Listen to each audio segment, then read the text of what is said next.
Selon le Conseil national du crédit, qui a tenu sa première réunion de l'année 2025 en fin de semaine dernière, les institutions financières au Togo ont octroyé un total de 966 milliards de francs CFA en crédit aux entrepreneurs en 2024. Ce budget représente une augmentation de 18% comparativement à 2023, lorsque ce montant se levait à 793 milliards de francs CFA. Selon Georges Barcola, ministre de l'économie, cela témoigne d'une tendance positive pour le financement de l'économie locale et il exhorte les institutions financières à persévérer dans cette voie.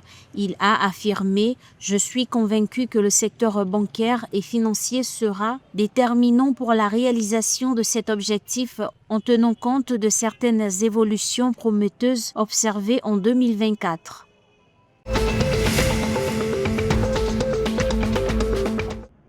Au Ghana, le ministre de l'Intérieur, Moutaka Mohamed Moubarak, a appelé le 23 mars 2025 au renforcement des lois anti-blanchiment d'argent du pays, exhortant le groupe intergouvernemental d'action contre le blanchiment d'argent en Afrique de l'Ouest, GIABA, et le Centre de renseignement financier, FIC, à collaborer dans cet effort. Lors d'une réunion avec une délégation du GIABA, Moutaka Mohamed Moubarak a souligné l'engagement du gouvernement ghanéen à soutenir le travail du GIABAC dans le maintien d'un environnement sûr et sécurisé. Le directeur général du GIABA, Edwin Harris, a reconnu la participation active du Ghana aux opérations du GIABA et a encouragé la poursuite de la collaboration.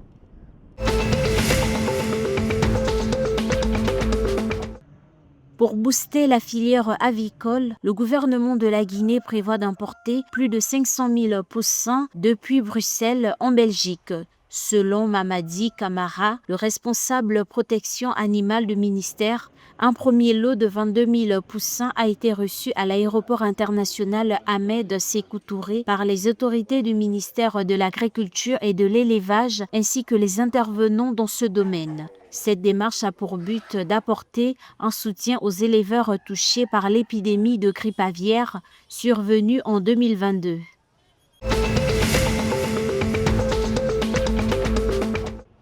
Pour la modernisation du port autonome de Cotonou à l'horizon 2026, le gouvernement béninois a investi plus de 450 milliards de francs CFA. Annonce faite le 23 mars 2025 par le ministre béninois du cadre de vie et du développement durable, José Didier Tonato, s'exprimant lors de la célébration des 60 ans du port de Cotonou. Avec la mise en œuvre de ces 12 grands travaux, le port autonome de Cotonou sera doté de nouvelles infrastructures et d'équipements de pointe. L'ambition du gouvernement est de donner à cette plateforme une nouvelle ère de compétitivité et d'attractivité, a expliqué le ministre Tonato.